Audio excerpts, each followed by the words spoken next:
Ladies and gentlemen. नमस्कार साथियों, मैं हूं अन्नाम शाह। आप लोगों का इस वीडियो क्लास में एक बार फिर से स्वागत करता हूं। साथियों, हम लोग जो बात कर रहे हैं वो है आपका मध्यकालीन भारत, और मध्यकालीन भारत का ये 6वां वीडियो है। इसमें हम जो बात करने वाले हैं वो होगा चोल साम्राज्य के बारे में। चोल साम्राज्य की अगर बात की जाए तो 9वीं सदी से लेकर 12वीं शताब्दी तक ये रहता है। लगभग मोटा मोटी देखा जाए तो 840-45 के समय काल से लेकर लगभग लगभग 1200 तक ये रहते हैं। ठीक है, तो एक लंबा इन्होंने पूरा यहाँ पर आप देख सकते हैं पूरा एक बहुत बड़ा साम्राज्य इन्होंने बनाया था। तो यहाँ पर हम सबसे पहले बात करेंगे चोलों का साम्राज्य, चोल साम्राज्य के बारे में, चोलों का उदय। ठीक है, मेरा देश का चोला, ठीक है, इस तरह से एक कविता भी सुनी होगी। तो चोलों की कहानी शुरू करने से पहले हल्की सी मैं आपको एक थोड़ा सा बेस नहीं बनाऊँ, मैं हल्का सा आपको जानकारी दे दूँ कि ये वीडियो जो है पसंद आता है तो लाइक शेयर और कमेंट करना ना भूलें। साथ ही आपको अगर पीडीएफ या नोट्स वगैरह चाहिए तो नीचे लिंक जो है मिल जाएगा। और बता दूं आपको चैनल पर लगभग 1600 वीडियो देखने को मिल जाएंगे। 1600 वीडियो जिसमें आपका हिस्ट्री, ज्योग्राफी, पॉलिटी, इकोनॉमिक्स, ठीक है, साइंस की बात करें तो फिजिक्स, केमिस्ट्री, बायो, तीनों साइंस मिल जाएंगी। आपका ज्योग्राफी की बात की जाए तो इंडियन और वर्ल्ड दोनों मिल जाएंगी। इकोनॉमिक्स की बात की जाए तो इकोनॉमिक्स के लगभग 400 से 500 वीडियो देखने को मिल जाएंगे, जो कि आपका पूरा इकोनॉमिक्स जो है उसमें कंप्लीट हो जाता है। तो लगभग इसमें पूरा मैंने एक जीएस का कंप्लीट जो है पैकेज जो है वो मैं आपको दे चुका हूँ। मुझे उम्मीद है कि आपको जो है इससे लाभ हो रहा होगा। तो चलिए फिर आपका चोल साम्राज्य का उदय के बारे में बात करते हैं। उदय की बात करने से पहले, यानी कि उदय सेठी के बारे में बात करने से पहले पहले हम थोड़ा सा यहाँ पर बेस बनाएंगे। बेस की अगर बात करें तो यहाँ पर ये जो है लगभग देखा जाए यहाँ पर तो ये जो शासन करते हैं तो लगभग ये 300 सालों तक ये शासन करते हैं। ये पूरा जो क्षेत्र होता है, यहाँ पर मैं आपको जूम करके दिखाऊं तो ये इस क्षेत्र में लगभग 300 साल तक ये राज करते हैं। ये आपका विजयालय जो होता है आपकी स्थापना कर देता है। 848 से लेकर 871 तक ये शासक रहते हैं, और ये चरम तक पर पहुंचता है, यानी कि जब संपूर्ण जो क्षेत्र पर ये कब्जा कर लेते हैं तो वो अगर बात की जाए तो 1900 वो 1054-55 के समय काल की बात है। यानी मोटा मोटी देखा जाए तो 50 के समय की बात है जब ये एक बहुत बड़ा साम्राज्य बना लेते हैं। मोटा मोटी अगर बात की जाए तो यहाँ पर ये पूरा आपको दिख रहा होगा, ये इतना पूरा क्षेत्र जो है दिख रहा होगा, ये इस तरह से यहाँ पर। और यहाँ पर जो है राजधानी की बात करें तो पूर्वी क्षेत्र की जो है पुहर थी, उरैयर थी। उसके मध्यकालीन चोल की अगर राजधानी की बात करें तो तंजावुर। गंगा कोल गंगा कोंड चोलपुरम इसकी राजधानी थी। जब क्या होते हैं जो चोर होते हैं आपका गंगा वाले क्षेत्र में जब क्या करते हैं जीत लेते हैं तो गंगा को जीतने वाला, यानी कि गंगा को जीतने वाले की उपाधि धारण करते हैं, यानी कि गंगा कोंड चोलपुरम। ठीक, इसके बाद भाषाओं की अगर बात कर लें तो चोल शासक की जो भाषा थी वो थी आपका तमिल और संस्कृति। धार्मिक समूह की बात करें तो हिंदू धर्म को ये मानने वाले थे। शासक और राजा की अगर बात की जाए तो 1848 से लेकर 1871 तक पहला जो राजा होता है या शासक होता है वो विजयालय चोल थे। यानी कि विजयालय चोल ने क्या की थी, इसकी स्थापना की थी 848 में स्थापना की थी, और 871 तक ये शासक बने रहते हैं। उसके बाद 1246 से लेकर 1279, यानी कि 1246 से लेकर 1279, यानी कि एक कमसी इसको बोल सकते हैं, यानी कि 79 इसको बोल सकते हैं। तो आखिरी जो शासक होते हैं राजेंद्र चोल होते हैं। ऐतिहासिकों की बात की जाए तो मध्यकालीन भारत में ये इनका ऐतिहासिक युग रहता है। स्थापना की अगर बात की जाए, मोटा मोटी अगर देखा जाए, स्थापित की अगर बात की जाए तो 300 ईसा पूर्व में ये स्थापित हो गए थे, लेकिन वहाँ के बारे में बात करनी नहीं है। मध्यकालीन चोल का उदय की अगर बात की जाए तो 848 में इनका उदय होता है, और अंत जो होता है कब हो जाता है, 1279, यानी कि 79 में हो जाता है। तो क्षेत्रफल की अगर बात की जाए तो मोटा मोटी इसकी वैसे जरूरत नहीं, आपका बेस बनाने के लिए मैं बता ही दे रहा हूँ। क्षेत्रफल की अगर बात की जाए तो यहाँ पर जो है क्या बोलते हैं, हाँ, मोटा मोटी वैसे 3600 लाख जो है वर्ग किलोमीटर क्षेत्र में फैला हुआ था। कौन कौन से देश जो है इसमें आते थे, भारत आता था, यहाँ ये भारत वाला क्षेत्र दिख जाएगा।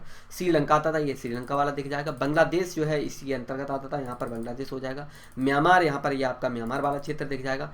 थाईलैंड, आपका Malaysia, Cambodia, Indonesia, Vietnam, Singapore और मालदीव, ये कुछ प्रमुख देश आते थे जो कि आपके किसके अंतर्गत आया करते थे, चोलों के अंतर्गत आया करते उस समय। चोलों की अगर बात की जाए तो यहाँ पर पूर्वी जो राजधानी थी, यानी पूर्व में मतलब शुरुआती तौर में जो राजधानी थी इसकी कौन सी थी, पूम पहाड़ उरैयूर। ठीक है, और फिर बाद में बताया था मध्यकालीन चोलों की राजधानी कौन सी थी, मैंने आपको बताया था तंजावुर और गंगई कोंड चोलपुरम। ठीक, चलिए राजाओं की बात कर लेते हैं। उदय के बारे में हम बात करेंगे, अभी हम हल्का सा बेस बना दे रहे हैं, फिर आपको जो है सब के बारे में अलग अलग पढ़ेंगे।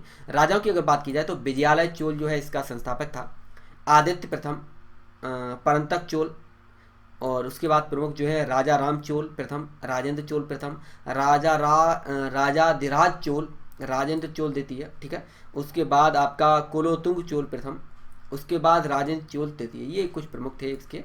और मिडिल एज की अगर बात की जाए तो यहाँ पर यानी कि हिस्टोरिकल एरा की अगर बात की जाए तो ये स्थापित कब होते हैं, स्थापित जो होते हैं तो आपका 300 ईसा पूर्व के समय में। मध्यकालीन की अगर बात की जाए तो 848 से लेकर आपका 1279 तक होते हैं। ठीक है, चलिए इसके बाद जब ये समाप्त हो जाते हैं तो कौन बनते हैं, आपके पांड्या आ जाते हैं। क्लियर हुआ ना। चोल सोसाइटी की अगर बात करें तो यहाँ पर हम जो बात करेंगे वो होगा Chola government, Chola military, Chola navy, Chola art and architecture, Chola literature, flag of Chola. ठीक है, ग्रेट लिविंग चोला टेम्पल्स। ठीक, जो उनके मंदिर थे उनके बारे में थोड़ा सा बात करेंगे। उसके बाद हम जो बात करेंगे जैसे आपका हो जाता है उनकी कुछ मंदिर हो गए, उनकी राजधानियाँ हो गई, इनके बारे में विशेष रूप से यहाँ पर बात करेंगे। तो चलिए फिर उदय के बारे में बात करते हैं, इनका शुरुआत देखते हैं और बढ़ते हैं टॉपिक की ओर। तो चोल साम्राज्य की अगर बात करें उदय के बारे में तो चोल साम्राज्य का उदय 9वीं शताब्दी में होता है। इसने प्रायद्वीप के एक बहुत बड़े भूभाग पर क्या कर लिया था, इसने अपने अधीन कर लिया था। मैंने आपको बताया था प्रायद्वीपीय क्षेत्र का क्या था, एक बहुत बड़े भूभाग को क्या कर लिया था, इसने अधीन कर लिया था। चोलों ने एक शक्तिशाली नौसेना का विकास किया था जिसके बल पर उन्होंने श्रीलंका और मालदीव को अपने कब्जे में कर लिया था। कहाँ है श्रीलंका, ये श्रीलंका और ये मालदीव। मैं आपको जूम करके दिखा देता हूँ, यह श्रीलंका वाला क्षेत्र और यह मालदीव वाला क्षेत्र। तो श्रीलंका और मालदीव को क्या कर लेते हैं, ये अपने कब्जे में कर लेते हैं। दक्षिण पूर्व एशिया पर भी उनका प्रभाव आज तक महसूस किया जाता है क्योंकि इस समय क्या है, इनकी कई सारी जो है मंदिर मिल जाएंगे, कई सारी इनकी निशानियां जो है आज भी यहाँ पर देखने को मिल जाती हैं। चोल साम्राज्य को दक्षिण भारत के इतिहास का क्या माना जाता है, चरम बिंदु माना जाता है, या बोल सकते हैं क्लाइमैक्स माना जाता है। यानी कि जो आखिर में एक बहुत बड़ी शक्ति के रूप में निकल कर आते हैं तो वो चोल ही थे जो दक्षिणी क्षेत्र में क्या करते हैं, एक बहुत बड़े साम्राज्य का क्या करते हैं, स्थापना करते हैं। स्थापना करने के बाद वो एक बहुत लंबे समय तक वहाँ पर क्या करते हैं, राज करते हैं और बहुत बड़े स्तर का, मतलब बहुत अच्छे से एक मतलब गुड जो होता है ना एडमिनिस्ट्रेशन होता है, बहुत अच्छे से प्रशासन करते ही है। तो इनका नाम जो है बहुत है। इसमें इनकी बात करें तो क्लाइंट संस्कृति में आप देख लीजिए, मंदिर निर्माण में देख लीजिए, या फिर आप नेवी में देख लीजिए, या फिर मान लीजिए नेवी मतलब जिसको हम कह सकते हैं जल सेना के बारे में मान लीजिए, स्थल सेना के बारे में मान लीजिए, सैनिकों की प्रशासन के बारे में मान लीजिए। इसमें सबसे प्रमुख जो चोलों की जो विशेषता आती है वो आती है स्थानीय सुशासन की। आज भी उस पर जो है उसी के आधार पर भारत देश में बहुत से जो है गांव में समितियां, बहुत सी सभाएं आज भी देखने को मिल जाती हैं। ठीक है, तो क्या माना जाता है, चोल साम्राज्य को दक्षिण भारत के इतिहास का क्या माना जाता है, चरम बिंदु कहा जाता है। और चोल जो है, चोल का जो स्थापना करने वाले जो थे यानी कि नींव रखने वाले थे कौन थे, आपके विजयालय चोल थे। ठीक है, इतनी जानकारी काफ़ी है। कौन सा क्षेत्र बनाया था, एक बहुत बड़े भूभाग पर आपने क्या किया था, राज किया था। चलिए आगे बढ़ते हैं। तो चोल साम्राज्य का संस्थापक की अगर बात की जाए तो चोल साम्राज्य का जो संस्थापक थे वो थे आपके विजयालय चोल। ठीक है, तो विजयालय चोल थे जो कि पहले पल्लवों के क्या हुआ करते थे, सामंत हुआ करते थे। सीधा तो मतलब था पल्लव जो हुआ करते थे, पल्लव ये यहाँ पर पल्लव डायनेस्टी दिख जाएगा, पल्लव वंश जो है यहाँ पर दिख जाएगा। पल्लवों के यहाँ ये सामंत हुआ करते थे। एक तरह से क्या करते थे, काम करते थे। काम करते करते इनका मन आया कि काम तो बहुत कर लिया, बंद करो मतदान, तुम्हारा जो एरिया है वो अपने हमें कर दो दान। ये कहते हैं तो कहते हैं कि भाई तुम तुम्हारे यहाँ सामंत हो, ये दान तो नहीं कर पाएंगे, ना ही मतदान जो है बंद कर पाएंगे। तो ये क्या करते हैं, ये झगड़ा करते हैं, यानी कि उनसे लड़ाई करते हैं। लड़ाई करने के बाद ये जो हमारे विजयालय होते हैं वो जीत जाते हैं और वहाँ पर क्या करते हैं, पल्लवों को मार के लपड़ भगा देते हैं। तंजौर पर क्या कर लेते हैं, कब्जा कर लेते हैं। कब्जा करने के बाद चोल साम्राज्य की स्थापना करते हैं। ठीक है, तो आइए देखते हैं, एक नज़र डालते हैं। तो मैंने क्या बताया, Vijayalaya Chola the founder of Chola kingdom. तो the founder of the Chola kingdom was the Vijayalaya who the conquered the kingdom of Tanjore during mid 8th century। Vijayalaya defeated the Pallavas and took over the Tanjore from them. He was succeed by him son Aditya Pratham. ठीक है, यानी कि आपका जो विजयालय चोल जो होते हैं क्या कर लेते हैं, आपका नींव रख देते हैं, और आने वाले समय में जब आदित्य प्रथम जो बनते हैं क्या बनते हैं, शासक क्या कहें राजा बनते हैं, तब उसको क्या करते हैं बाकी का भी जो क्षेत्र होता है जीत लेते हैं। तो चोल साम्राज्य का संस्थापक किसे माना गया या कि किसने नींव रखी थी, तो आपके विजयालय चोल ने रखी थी, जो कि पहले क्या थे पल्लवों के सामंत हुआ करते थे। यानी कि ये आप देख सकते हैं पल्लवों को हराकर यहाँ से पल्लवों को मार के लपड़ भगा देते हैं और इस क्षेत्र पर कब्जा कर लेते हैं। और विजयालय चोल क्या करते हैं आपका 850 से लेकर 870 यहाँ के मोटा मोटी देखा जाए तो 871 तक ये क्या करते हैं राज करते हैं। ठीक है, इनके बाद विजयालय के बाद आपके आदित्य प्रथम जो हैं क्या बनकर आते हैं राजा या कहें आपके शासक बनते हैं। तो इसके बाद 850 में तंजावुर पर क्या कर लेते हैं कब्जा कर लेते हैं। कौन, मैंने यहाँ पर मैंने आपको बताया था अंग्रेजों की भाषा में, यहाँ पर मैंने लिख दिया है, मैंने क्या बताया चोल साम्राज्य का संस्थापक किसे माना जाता है, विजयालय को माना जाता है, जो कि पहले क्या थे आपके पल्लवों के क्या थे क्या हुआ करते थे, पल्लवों के यहाँ ये सामंत हुआ करते थे, या मोटा मोटी कहें तो ये क्या करते थे काम किया करते थे, पल्लवों के यहाँ काम करते थे। उसके बाद क्या होता है 850 में तंजावुर या तंजौर पर क्या कर लेते कब्जा कर लेते हैं, और नवीं सदी के अंत तक चोल कांची के पल्लवों को क्या कर देते हैं हरा देते हैं, और पांड्यों को कमजोर भी कर चुके होते हैं, यानी कि पांड्यों को कमजोर कर चुके होते हैं, और जो पल्लव होते हैं उनको भी हरा चुके थे। इस तरह दक्षिण तमिल भूमि पर यानी कि टोंड मंडल पर उनका क्या हो जाता है किसका चोलों का अधिकार हो जाता है। मगर राष्ट्रकूटों से अपना बचाव करने के लिए चोलों को क्या करने पड़ते हैं लोहे के चना चबाने पड़ते हैं। यानी कि जो विजयालय चोल होते हैं आपके पल्लवों को मार पीट के या कहें मान लीजिए युद्ध करने के बाद अलग या कहें हटा देते हैं या कहें भगा देते हैं, और इधर जो है पांड्या जो होते हैं वो भी क्या होते हैं काफ़ी कमज़ोर हो गए होते हैं। लेकिन जो पल्लवों को हरा देते हैं पांड्य कमज़ोर हो जाते हैं, लेकिन इन्हें टक्कर देने वाला कौन था आपका टक्कर कौन दे रहा होता है राष्ट्रकूट इन्हें कड़ी टक्कर देते हैं, यानी कि राष्ट्रकूटों से इन्हें टक्कर लेनी पड़ती है, यानी कि इन चोलों को लोहे के चने चबा देते हैं। जैसे कि आपका इसके बाद एक राजा और आते हैं, यानी कि चोल वंश में ही एक राजा आते हैं कृष्ण तृतीय ने चोल राजा को हराकर, कृष्ण तृतीय ने कौन कृष्ण तृतीय किसका था आपका राष्ट्रकूटों का राजा कौन था आपका कृष्ण तृतीय ने चोल राजा को हराकर चोल साम्राज्य के उत्तरी भाग को क्या कर लेते हैं छीन लेते हैं। ये जो उत्तरी भाग इसका होता है चोल राजा को हराकर कौन किसके राष्ट्रकूट के जो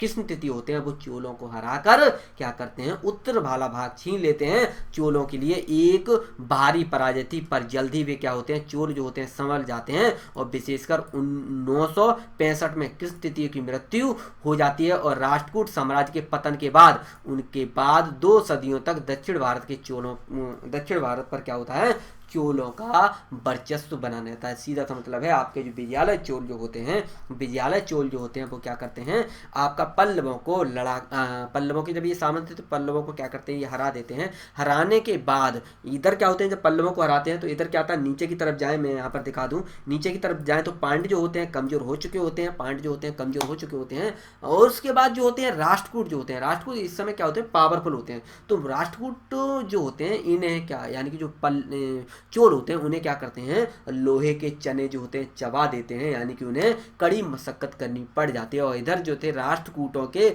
कृष्ण जो तृतीय थे वो चोलों का क्या करते हैं उत्तर वाला जो क्षेत्र होता है मार कर यानी कि हरा कर छीन लेते हैं, यानी कि ये क्या होते हैं इन्हें पराजय का सामना करना पड़ता है किसको चोलों को। उसके बाद क्या होता है 965 में इधर कृष्ण तृतीय जो राष्ट्रकूट के क्या होते हैं राजा होते हैं प्रमुख रूप से शासक होते हैं वो समाप्त हो जाते हैं खत्म हो जाते हैं उनकी मृत्यु हो जाती है। उसके बाद राष्ट्रकूट साम्राज्य का क्या हो जाता है पतन हो जाता है।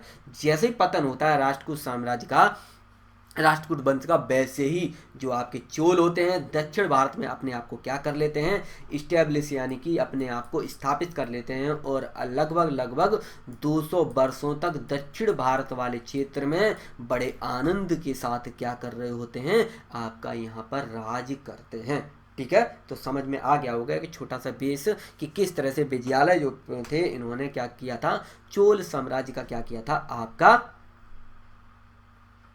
स्थापना की थी। तो मैंने क्या बताया, चोल साम्राज्य की स्थापना करने वाले कौन थे, आपके विद्यालय थे। तो चोल शासनकाल में द्रविड़ शैली सबसे ज़्यादा क्या हुई थी, लोकप्रिय हुई थी, क्योंकि कला एवं संस्कृति में यानी कि आर्ट एंड कल्चर में मैं जब पढ़ाऊंगा तो इनके बारे में भी काफ़ी विशेष रूप से क्या विस्तार से चर्चा होगी। तो मैंने क्या बताया, चोल शासनकाल में द्रविड़ शैली जो होती है वो सबसे ज़्यादा लोकप्रिय थी।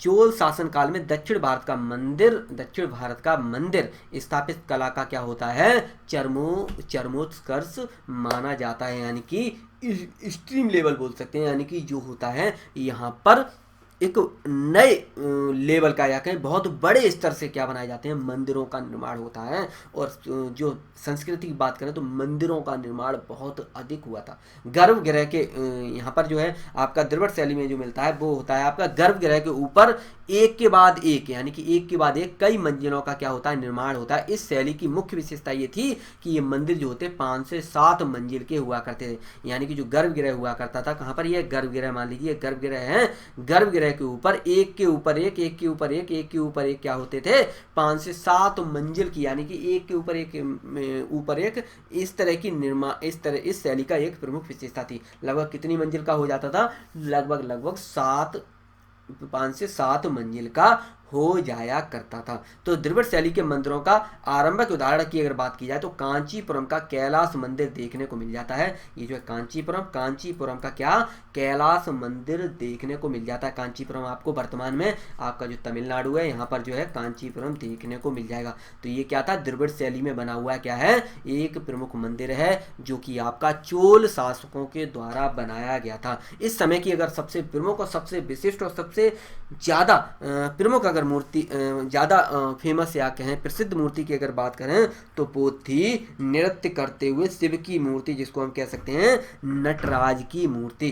ठीक है, यहाँ पर आप देख सकते हैं नटराज की चोलकालीन कांस्य प्रतिमा जो कि इसकी बनी हुई थी, कांस्य की बनी हुई थी। तो मंदिर की जो थी 3 शैलियाँ यहाँ पर देखने को मिल जाती हैं। कौन कौन सी 3 शैलियाँ थी, तो मंदिर को 3 शैलियों का जो है यहाँ पर मैंने दे दिया है। ये है आपका नागर, ये है आपका बेसर और ये है आपका ये है नागर, ये है द्रविड़ और ये है बेसर। ठीक, क्लियर हुआ ना, नागर, द्रविड़ और बेसर, तीनों के बारे में अलग अलग हम विस्तार से जानेंगे।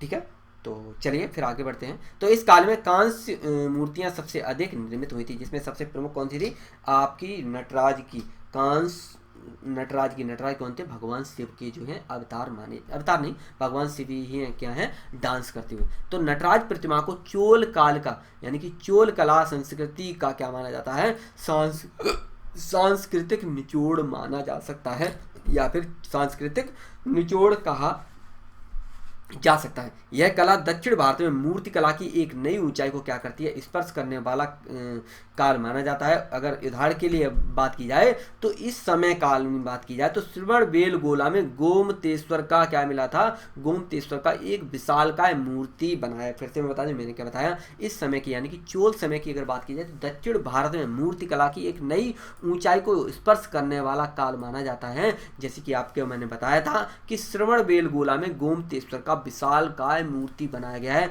यह काल जो है तमिल साहित्य का भी स्वर्ण युग माना जाता है। कौन सा, चोल काल जो था तमिल साहित्य का क्या माना जाता है, स्वर्ण युग माना जाता है। क्योंकि अगर तमिल की बात की जाए तो तमिल में कंबन नामक एक वो थे, क्या थे आपके राइटर या कह सकते हैं लेखक थे। तो कंबन ने क्या लिखी थी, एक पुस्तक, मतलब रामायण का कंबन ने क्या किया था, आपका रामायण का क्या किया था और तमिल में उच्चारण किया था, यानी कि तमिल में रामायण किसके द्वारा लिखी गई थी, तो वो कौन थे, कंबन के द्वारा लिखी गई थी। तो यह काल क्या माना जाता है, तमिल साहित्य का स्वर्ण युग माना जाता है।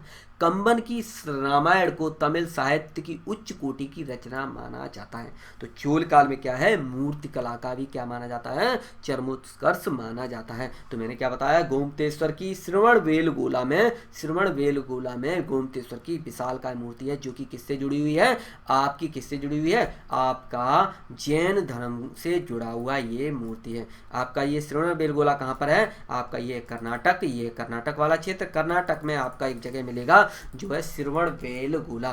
ठीक है, तो गोमतेश्वर स्टेचू डेट जो है 978 से लेकर 993 के बीच में बनाया गया था। ठीक है, कहाँ पर विंध्यनगिरी पहाड़ियों पर, ठीक। श्रवणबेलगोला कहाँ पर पड़ता है, ये कर्नाटक में पड़ता है, ठीक है।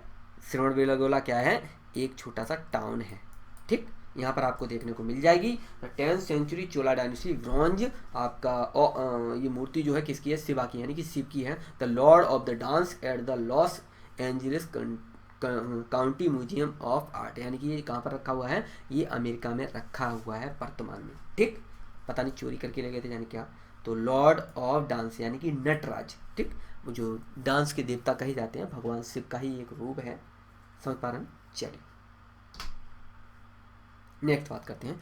चोल वंश ने तमिलनाडु, आंध्र प्रदेश और कर्नाटक पर प्रमुख रूप से शासन किया था। भारत देश की बात कर रहा हूँ मैं, कहाँ पर किया था, ये है आपका तमिलनाडु वाला क्षेत्र, ये है आंध्र प्रदेश वाला क्षेत्र, और कुछ भाग जो है क्या है आपका कर्नाटक वाला भी क्षेत्र देखने को मिल जाएगा। तो मैंने क्या बताया, चोल वंश ने तमिलनाडु, आंध्र प्रदेश और कर्नाटक पर क्या किया था, शासन किया था।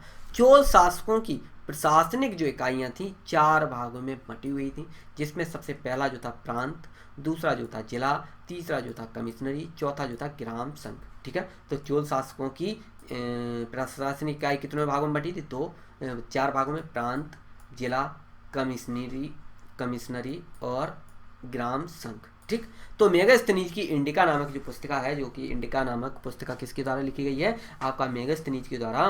तो मेगास्थनीज की इंडिका में चोल वंश का क्या मिलता है, उल्लेख मिलता है। फिर से बता दूं, मेगास्थनीज की जो इंडिका नामक पुस्तक है उसमें किसका मिलता है, चोल साम्राज्य का उल्लेख मिलता है। अशोक के अभिलेखों में भी चोल का उल्लेख मिलता है। चोलों का प्रारंभिक इतिहास संगम युग से प्रारंभ होता है, यानी कि चोलों का जो प्रारंभिक इतिहास है वो किससे होता है, आपका किससे होता है, आपका संगम युग से हुआ माना जाता है। क्योंकि संगम युग जो माना जाता है वो आपका मतलब दक्षिण भारत के जो शासक थे उनसे जुड़ा हुआ काल है। संगम युग के बारे में मैं अलग से एक डिटेल्ड वीडियो बना दूंगा, ठीक है। चलिए, तो मुझे उम्मीद है ये जो उदय था उसके बारे में, उदय सेठी के बारे में आपको थोड़ा सा जो जानकारी था समझ में आया होगा मोटा मोटी। मुझे उम्मीद है कि आपको पसंद आया होगा। तो मैंने क्या बताया था आपको कि चोल साम्राज्य की अगर बात की जाए तो कब कितना शासन किया था इन्होंने, मध्यकालीन की अगर बात की जाए तो 848 से लेकर 1279 तक।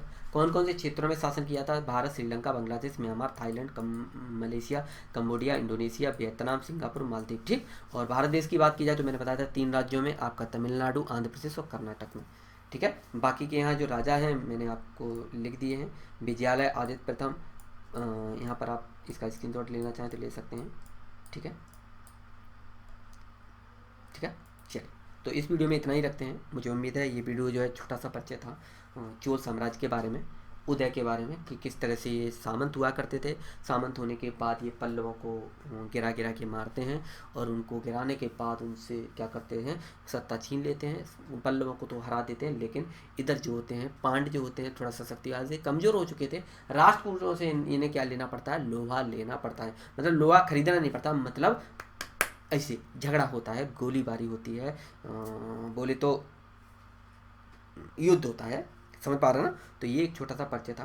तो अगली वीडियो में मिलते हैं, तब तक के लिए नमस्कार, जय हिंद और वंदे मातरम। और बता दूं, अगली वीडियो में जो हम बात करने वाले हैं वो बात करेंगे आदित्य चोल प्रथम के बारे में, ठीक है।